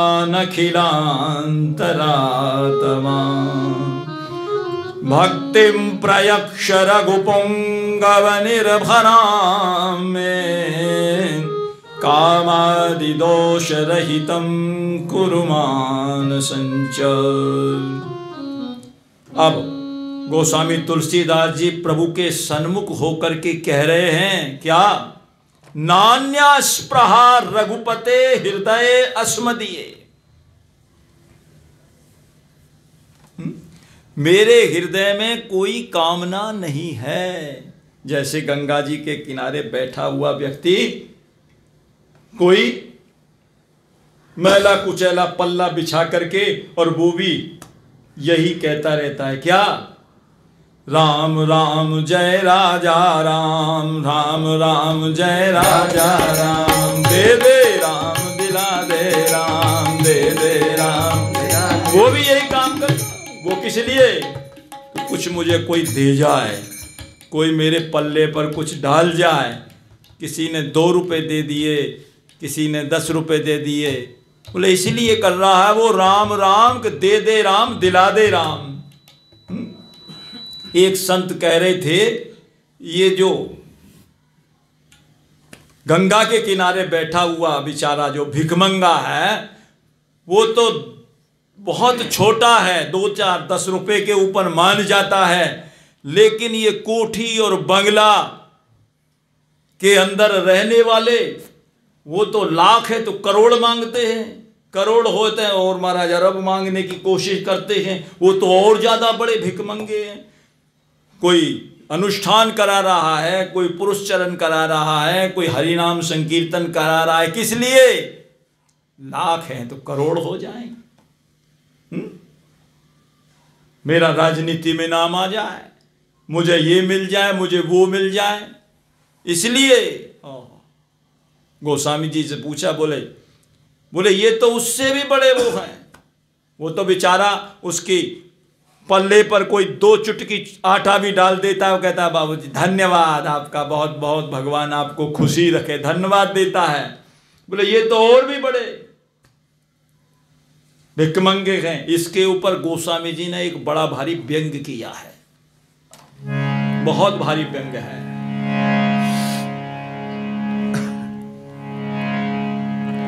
कि सुख जीवन सब जग चाहत, सब चाहते हैं हमें सुख मिले। कोई ऐसा है कोई दुख चाहता है? भाई सब सुख चाहते हैं कि नहीं सुख मिला है? उस सुख के लिए कोई कवर की ओर, कोई ओझा की ओर, कोई यंत्र मंत्र की ओर, कोई ग्रह नक्षत्र की ओर, तो कोई झाड़ फूंक की ओर, कोई टोना टोटका की ओर, कोई खेती की ओर, कोई नौकरी की ओर, कोई गांव से शहर की ओर, कोई दिल्ली से कलकत्ता बंबई की ओर, कोई बंबई कलकत्ता से रूस और अमेरिका की ओर, कोई अमेरिका से और चंद्रलोक की ओर, कहां कहां दौड़ लग रही है लोगों की। और कहते किस लिए? सुख जीवन सब जग चाहत। सबको ये चाहिए कि सुख मिल जाए, लेकिन सुख मिलेगा कैसे? वो काम भी तो करो। सुख जीवन सब जग चाहत, लेकिन ये सुख जीवन हरि हाथ, ये भगवान के हाथ में है। वो सुख सागर श्री हरि के पास जाओगे तो सुख मिलेगा। और तुलसी दाता मांगने दोनों अबुध अनाथ। किसी ने 10 रुपए दे दिए, लेने वाले का क्या भला हुआ, देने वाले का क्या भला हुआ, वो तो वो जाने। लेकिन गोस्वामी जी कहते वो अबुध हैं और अनाथ हैं। चाहे लाख करोड़ मांग रहे हैं, दे दिए उसको, वो भी देने वाला। तुलसी दाता मांगने, देने वाला भी और मांगने वाला भी अबुध है, अनाथ है। क्या उनकी जन्म भर की दरिद्रता समाप्त हो जाएगी? बोले नहीं। बोले अनाथ क्यों हैं? बोले जब तक इस संसार के सर्वेश्वर प्रभु से नाथ से जब तक नहीं जुड़े हैं, रघुनाथ से जब तक नहीं जुड़े हैं, तब तक वो अबुध हैं और अनाथ हैं। द्वारिका नाथ से नहीं जुड़े हैं, विश्वनाथ से नहीं जुड़े हैं, तब तक वो अबुध हैं और अनाथ हैं। जैसे एक मल्लाह की बेचारी गरीबनी बेटी थी, जिसका नाम था सत्यवती, और हस्तिनापुर के राजा शांतनु जी वो मल्लाह जी के पास गए। उन्होंने कहा आपकी बेटी, उसमें कुछ सुपात्रता देखी, कहा मैं आपकी बेटी को जो है अपने राजमहल में ले जाना चाहता हूं, ये आप मुझे दे दीजिए। उन्होंने अपने बेटी को दे दिया। इतनी गरीबनी कि शायद आज खाने को है तो शाम को खाने को ना हो। और जिस क्षण कहते हैं शांतनु जी ने उनका हाथ पकड़ा, और उसी क्षण जो है वो एक राजरानी कहलाने लगी, पूरे विश्व की साम्राज्ञी बन गई। क्यों? अब वो शांतनु जी के साथ जुड़ गई है। ऐसे ही जब तक हम सर्वेश्वर प्रभु के साथ नहीं जब जुड़ जाएंगे तो हम सनाथ हो जाएंगे, हम अनाथ नहीं रहेंगे, अबुध नहीं रहेंगे। चाहे लाख करोड़ मांगने वाले, चाहे देने वाले, वो अबुध हैं और अनाथ हैं। तो गोस्वामी जी कहते हैं मैं ना अबुध हूं ना अनाथ हूं प्रभु। तो बोले ये रामचरितमानस जो मैं लिख रहा हूं अयोध्या में, राम चौतरा पर बैठ करके, या जो है काशी में बैठ करके विनय पत्रिका लिख रहा हूं, या चित्रकूट में मैं गीतावली लिख रहा हूं, या मैं राम नाम की माला जप रहा हूं, वो किस लिए? दे दे राम दिला दे राम। बोले इसके लिए, इसके लिए तो प्रभु मैं कह रहा हूं क्या? नान्यास्पृहा रघुपते हृदय अस्मदीये। मेरे हृदय में अस्मदीय, मेरे हृदय के अंदर कोई स्पृहा नहीं है, कोई इच्छा नहीं है। हाँ एक इच्छा है, वो कौन सी? मन ते सकल वासना भागी, मन ते सकल वासना भागी, केवल राम चरण लोलागी, केवल राम शरण लोलागी। बस एक स्पृहा है, भगवान की चरणार बिंद मुझे मिल जाए, बस यही स्पृहा है। बाकी मेरे अंदर कोई स्पृहा है ही नहीं। बस इसी का श्लोक का भाव सुना करके और अभी विराम देते हैं। तीसरा श्लोक वो भी कर देंगे अगर चाहोगे तो। नान्या स्पृहा रघुपते हृदय अस्मदीये, मेरे हृदय में कोई है नहीं। भगवान बोले गोस्वामी जी तुम कह रहे हो मेरे हृदय के अंदर स्पृहा नहीं है, कोई इच्छा नहीं है, तुमको क्या पता तुम्हारे हृदय में है कि नहीं है? सच बोल रहे हो? सत्यम बदामी, मैं सच बोल रहा हूं प्रभु, मैं सच बोल रहा हूं। तो न्यायालय में कहते हैं कोई सच बोल रहा है तो गवाह है, कोई गवाह है? बोले मैं गवाह, हाँ गवाह दूंगा प्रभु। किसको? बोले ऐसा बढ़िया गवाह दूंगा। बोले कौन? भगवान, आप ही मेरे गवाह हो, लो आप ही मेरे गवाह हो। बोले मुझे गवाह क्यों बना रहे हो? बोले इसलिए बना रहा हूं जो स्पृहा आप जो है वहीं अपना डेरा डाले हुए हो, जहां ये वासना स्पृहा उठती है ना वहीं आपका डेरा है। ईश्वर सर्वभूतानां हृदय देशे अर्जुन तिष्ठति, और वहीं स्पृहा उठती है। तो आपसे ज्यादा जानकारी और किसको होगी स्पृहा की? बोले फिर कैसे कह रहे हो नान्या स्पृहा, मेरे हृदय में कोई स्पृहा नहीं है? बोले मैंने अपनी तरफ से झाड़ू लगा दिया, पोछा लगा दिया, झाड़ पोंछ करके पूरा साफ कर दिया है, मेरी जानकारी में तो कोई स्पृहा है नहीं। भगवान बोले यदि मैं कोई स्पृहा निकाल दूं तो प्रभु कोई कीचड़ में छुपी हुई कोई स्पृहा आपको दिखाई दे जाए जो मेरी जानकारी में ना हो, उसकी जिम्मेदारी मैं आपको दे रहा हूं। क्या? नान्या स्पृहा रघुपते हृदय अस्मदीये, सत्यम बदामी, सच बोल रहा हूं। बोले आपको गवाह इसलिए बनाया है कि भगवान अखिलांतरात्मा, आप जितने भी प्राण सबकी अंतरात्मा में रहने वाले, आत्मा की भी आत्मा आप हैं। तो आपसे क्या छुपा है? आप सब जानते हो। कोई मेरे हृदय के अंदर कोई स्पृहा आपको दिखे, कोई खुदबुद सी होती दिखाई दे तो आप उसको जरा ढूंढ लें, मेरी जानकारी में ना हो, इसकी जिम्मेदारी मैं आपको दे रहा हूं। क्या?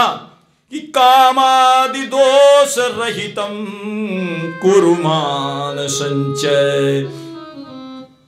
अपनी जानकारी के हिसाब से तो मैंने सबको झाड़ पोंछ करके फेंक दिया, कोई भी स्पृहा नहीं है मेरे हृदय में, लेकिन फिर भी कोई रह गई हो तो उसकी जिम्मेदारी आपको दे रहा हूं। कामादि दोष रहितम कुरुमान संचय, मेरे हृदय को काम इत्यादि दोषों से रहित कर दो। सारी स्पृहा आप कोई मत छोड़ो मेरे हृदय के अंदर, क्योंकि स्पृहा जो है गौड़ीय वैष्णव संप्रदाय में दर्शन में इनको आचार्यों ने बताया है, ये चुड़ैल का अड्डा है। चुड़ैल एक जहां आती है वहां सैकड़ों इकट्ठी हो जाती है, तुरंत बुला लेती हैं आ जाओ। ये चुड़ैल का अड्डा, एक आई उसके बाद दूसरी, किसी को सुंदर भोजन को देख करके, बढ़िया भोजन को देख करके, मालपुआ को देख करके पैदा हो गई। कितनी देर लगती है पैदा होने में?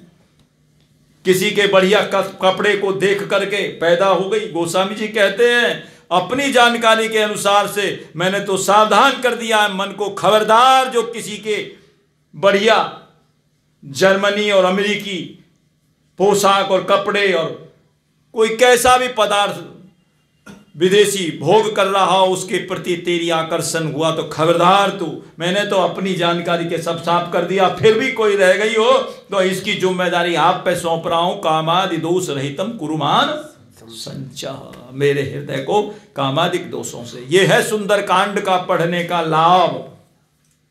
ये नहीं कि महाराज हमारी नौकरी लग जाए, हमारे व्यापार में वृद्धि हो जाए, हम वो फलानी बारी समय कामना पूर्ण हो जाए, ये पूर्ण हो जाए। जब तक एक भी स्पृहा हृदय में रहेगी तो सुंदर कांड का लाभ नहीं मिलेगा। नान्या स्पृहा रघुपति हृदय स्मदीये,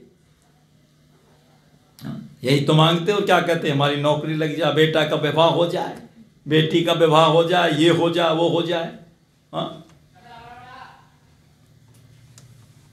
स्पृहा केवट को तब तक भक्ति का वरदान नहीं मिला जब तक, और यदि केवट वो मणि मुद्री ले लेता सीता जी के तो केवट को भक्ति का वरदान मिलने वाला नहीं था।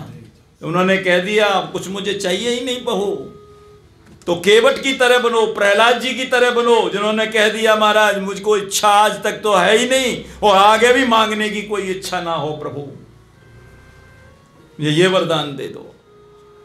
ये परम निष्कामता की बात है। और सुदामा भैया जो कहता है उसकी बड़ी परम निष्काम भक्ति है। एक बार द्वारका जाते जो पा जाते कुछ लाते, तो सुदामा भैया कहता है मेरी भक्ति बैंक ड्राफ्ट की तरह भुनाने वाली नहीं है कि ये ले लो और वो ले लो, भगवान से ये मांग लो। भक्ति तो भक्ति के लिए है, भक्ति भगवान के लिए है, भक्ति भक्ति के ही लिए है और किसी के लिए नहीं है। तो सुदामा भैया क्या कहते हैं,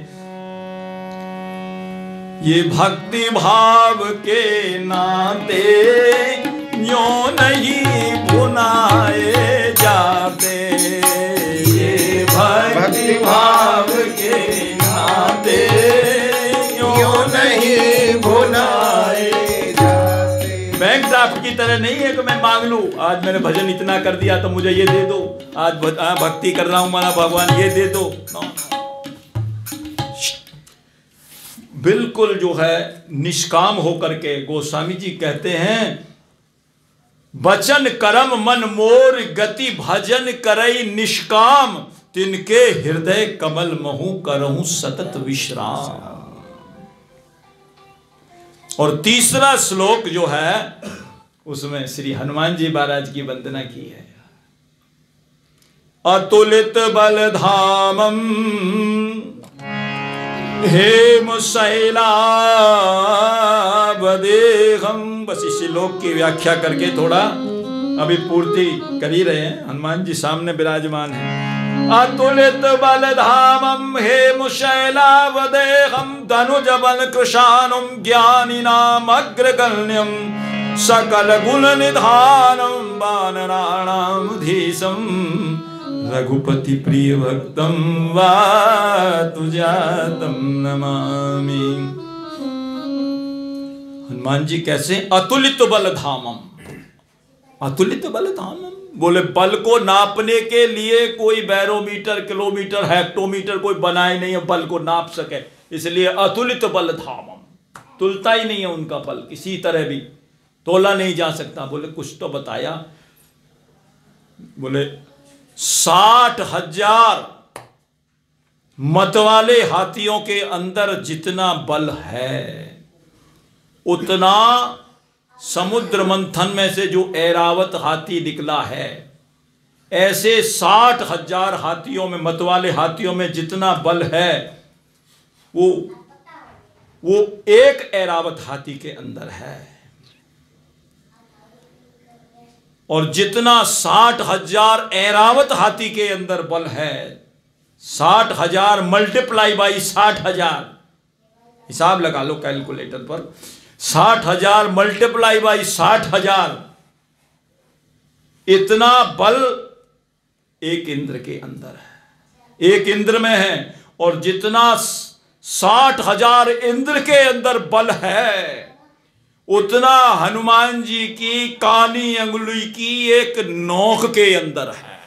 हनुमान जी की कानी अंगुली की एक नोक के अंदर इतना बल है। अब तोल लो कितना बल है, इसलिए अतुलित बल धामम हेम शैलावदेहम। हेम शैलावदेहम जैसे कोई पर्वत होता है, महाराज कहते हैं हनुमान जी ऐसे लगते खड़े हुए जैसे सोने के पर्वत। हेम शैलावदेहम, उनकी देह ऐसी है जैसे सोने का पर्वत, कनक भूधराकार शरीरा। हेम शैलावदेहम धनुजवन कृशानम। धनुजवन कृशानम बोले जैसे कोई जंगल बड़ा कटीला हो, कंकरीला हो, दुखदाई हो और उसमें आग लग जाए तो पता नहीं कहां गया जंगल, राख बच जाती है सब। ऐसे ही ये जो दुष्ट निशाचर हैं वो तो हैं दुखदाई, दुख देने वाले, कांटे वाले, और हनुमान जी है कृशानु। और हनुमान जी जब पहुंचे तो समझो ये जल करके राख हो गए। हनुमान जी कृशानु है, धनुज वन कृशानुम ज्ञानी नाम अग्रगण्यम, ज्ञानियों में अग्रगण्य है। इनसे बड़ा कोई ज्ञानी नहीं है। सूर्य नारायण से वेद पढ़े हैं महाराज, हनुमान जी महाराज ने। इनसे बड़ा कोई ज्ञानी है ही नहीं। ज्ञानी नाम अग्रगण्यम सकल गुण निधानम। ये सारे गुण हनुमान जी में क्यों हैं? क्योंकि रघुपति प्रिय भक्तम, ये रघुनाथ जी के प्यारे भक्त हैं, इसलिए रघुपति प्रिय भक्तम। प्रहलाद जी के चरित्र में बताया है, जिसके अंदर भक्ति है सर्वैस गुणैस समासते सुराहा, सारे गुण आकर के वहां विद्यमान हो जाते हैं जिसके अंदर भक्ति है। और जिसमें भक्ति है ही नहीं, उसमें गुण की कौन कहे महाराज? उसमें तो गुण का मतलब ही नहीं। जैसे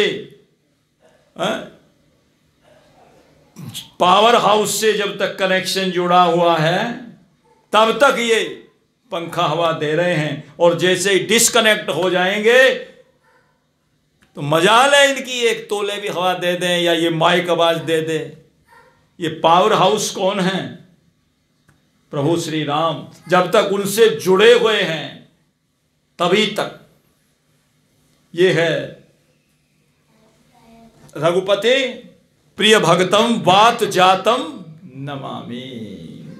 तो गोस्वामी जी कहते हैं ऐसे हनुमान जी महाराज के स्वरूप को मैं प्रणाम करता हूँ। वात जातम नमामि। बोलिए श्री हनुमंतलाल जी महाराज की जय।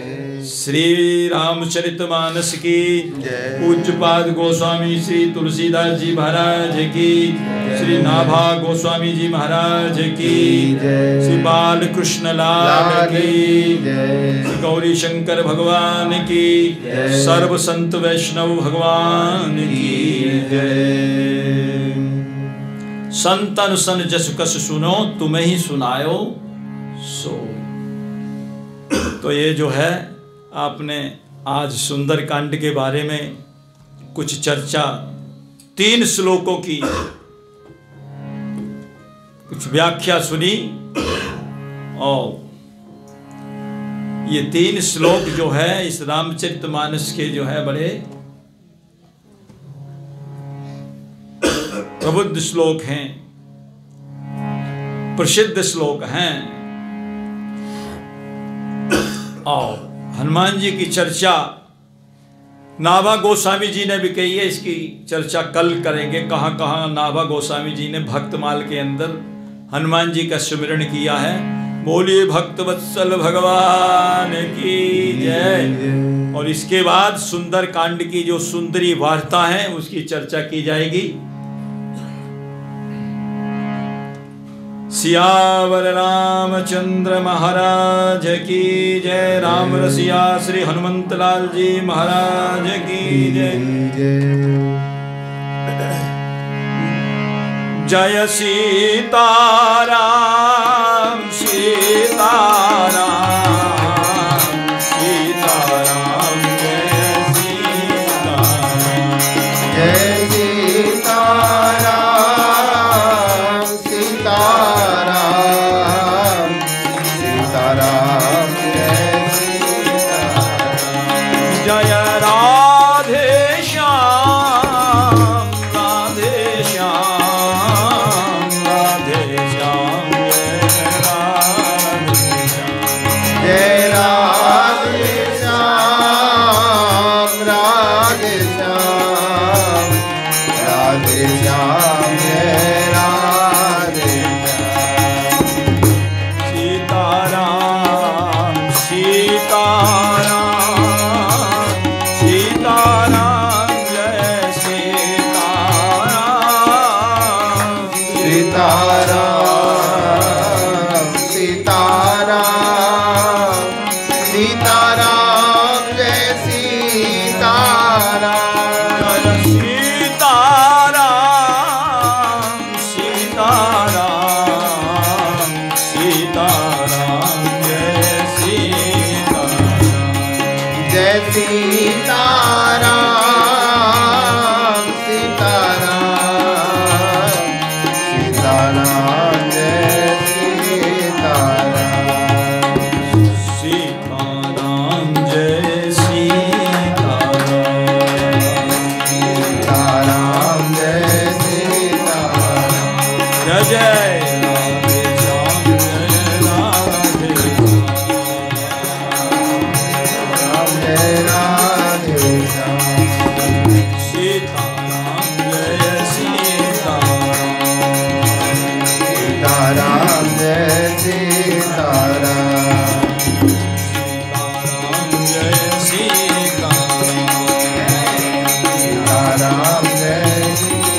सर्वे भवन्तु सुखिनः सर्वे सन्तु निरामयाः सर्वे भद्राणि पश्यन्तु मा कश्चित् दुःखभाग् भवेत् सर्वमङ्गलमाङ्गल्ये शिवे सर्वार्थिसाधिके शरण्ये त्र्यम्बके गौरी नारायणी नमोस्तुते बार बार परमागौ हर्षिदेव श्रीरंग पद सरोज अनपायनी भक्ति सदा सतसंग सियावर रामचंद्र की जय।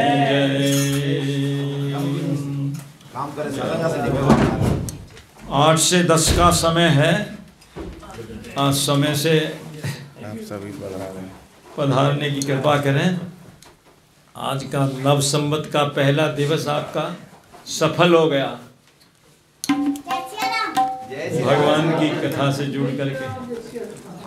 जय श्री राम, जय जय जय जय श्री राम।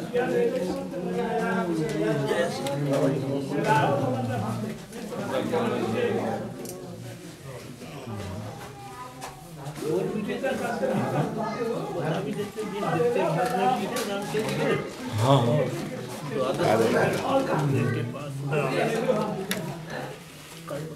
कल बता देंगे, अभी तो नंबर आया नहीं अभी।